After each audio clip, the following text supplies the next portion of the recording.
Now, Somalia's capital, Mogadishu, was under security lockdown on Tuesday, with roads and schools closed and residents urged to remain indoors a day before the country holds a long-delayed presidential election. Fears are high that the Al-Qaeda-linked Shabab's group will seek to disrupt the election by carrying out an attack on the capital. Twin car bombs, I should say, at a popular hotel left at least 28 dead 2 weeks ago. Heavily armed security personnel patrolled the streets of the capital while several main roads were blocked off with sand bombs, and residents of the capital were urged to stay indoors. President Hassan Sheikh Mohammed is seeking re-election against 21 candidates. I'd given 29, so we don't have the verification. I was being told there are 29 candidates, and that is happening right now. Take a look. So the problem question is this an exercise in futility if they go for the elections? Is it the 21 candidates or the 29 candidates? We have different numbers being, thrown about. But yes, can this election in Somalia bring any discernible difference in terms of security in the region and in this country, Dr. Mustafa? The objective is to do that and to have recurrent or scheduled elections in Somalia. That's a good thing. And I can see from the ordinary people on the streets in Mogadishu saying that the security lockdown is a good thing because they are yearning for peace. They are yearning for good leaders. If the election is going to produce a good leader, then let the security lockdown be carried out. But here is the problem, and Somali leaders need to be serious with their country. 29 presidential candidates? I mean, that's unheard of. I've never heard of a country fielding 29 presidential candidates. It means that most of these these are just hangers-on waiting to either to popularize themselves or some by sheer luck will become a president and continue looting the country the way it's been looted from 1991. And Somalis need to take their work, to take their country seriously and put everything in order in their country. You don't think that's the epitome of democracy? No, I don't think so. I mean, when you have 3 candidates, four, yes, but the 29 different ideologies? I don't think there will be 29 different ideologies competing for power in Mogadishu. Before long, AMISOM will be tired of Somalia. Kenya will be tired of Somalia. Burundi, I think, is already tired. EU is tired. Trump has come up. Trump is coming back, and I'm not too sure that he's going to to abandon not just Somalia, but even American allies that are in Somalia. I think he's going to do that. And Somalis have got to put their country in order. They have to be serious with their elections. Having 29 candidates is not a show of seriousness in that country. But they have the support of the international community on this as well. Of course, yes. The EU is funding these elections. Yeah, and it makes it much more difficult for the EU and the other countries to secure 29 presidential candidates in the first place. They should have fewer presidential candidates. If they had 2 or 3 presidential candidates, that would be a good thing. It's easier to secure those presidential candidates. It's easier to have a cleaner election and a more and results that come in that are going to be credible. But 29, and then after the elections, you'll see all of them running around town saying the election was rigged. Thank you. Dr. Mustafa, thank you for your comment. I need to release you to go and lecture. But one more thing, Dibal, this issue of fighting drugs, we should not politicize this issue. This is a very serious issue. I take exception when political leaders start politicizing a very serious issue of fighting drugs. Let them leave this work to the security agencies. Let them deal with it.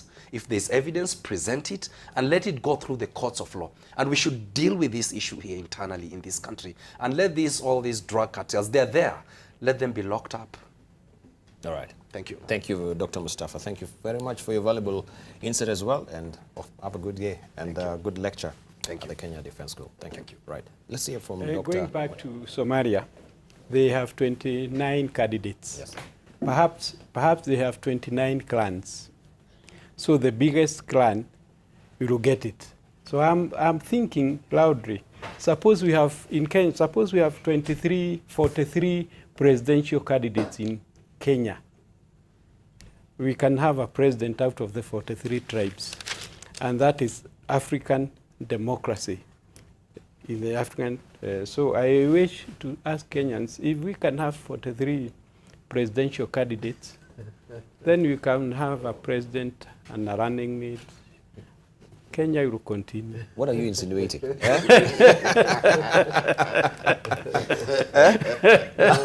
You know, there was a huge debate in this country regarding the rotational presidency, right? Yes. So if you're telling us the 29, then we have a rotational presidency on the 29, 43 right now, adding the guys who are given Makonde, the Makonde clan as well, right?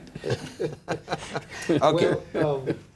Well, Debal, just going back to Somalia, I think what has happened is that the thing that Dr. Mustafa was agonizing about here is that actually what happens with these people is that they go there as MPs, elected from all these regions, right from interim Juba administration, Southwest administration, from the north, all the way they come there, they elect this leader, and they go, they disappear.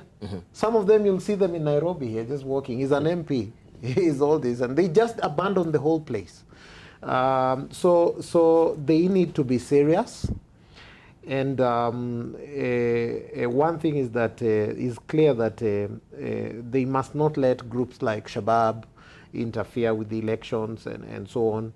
Shabab are the greatest enemy of Somalia today. They kill Muslims every day. They have killed more Somalis than anyone else. They are enemy of Somalia. They are enemies of Islam. And they cannot be allowed. They are not Mujahideen. They are not Marijal. They are enemies of the people.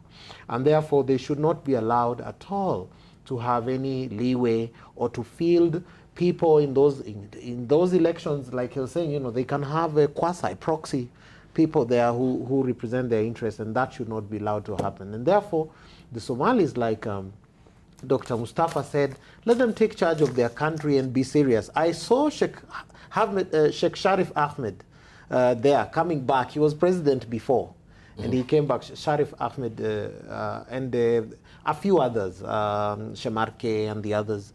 But they can have a good arrangement, and let them have their ethnicity, their intra-ethnicity, politics, clans, and so on. Let them make good use of it. There's nothing wrong being Darud, Hawiye, Digil Merifle, Isaac, Dagodia, Mahrihan, or anything like that. It's a good thing. Make good use of that and build your country. That's what we want them to do. All right, thank you, Prof. The future of Somalia rests with the people of Somalia. If they don't want a democratic government the way we know it, it will not happen. If they want to continue to fight, the clan wants to continue to fight, they will continue to fight, irrespective of what international community does. The only shortest time that Somalia was safe was during Siad Barre, and it was for a very short time. Somalia has never been a country that is consistent, that is democratic, the way we know it. There's been a lot of effort.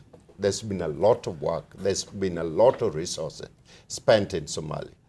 We are facing a situation where Europeans are going to withdraw. Yes. The right-wing Europeans are called for no spending in Africa. Trump most likely is going to cut the USAID. Up to now, the head of USAID has not been appointed. Now, when they cut the arms support, which is the bulk of what is happening in Somalia, Africans will not be able to fight there. They will just leave, decimate, and then we are left with the porous border where all they fight, and then they're coming into Kenya to fight, kill, and maim us. We can pray about it. And there's been good work that has happened recently, calmness in some parts of Somalia. But I have yet to believe that these people are really serious about democracy rather than clan warlord. So we should encourage them. Yeah, you know, Somalis do not have a lot of respect for the presidency. Yes. That is why they think every Tom, Dick, and Harry can run for the presidency. Because even the president does not control most of that country. There are so many warlords. So that office is so diluted, and that they need to know the importance of a president of a country. But you can see the way they view the president and the office generally. All right, thank you.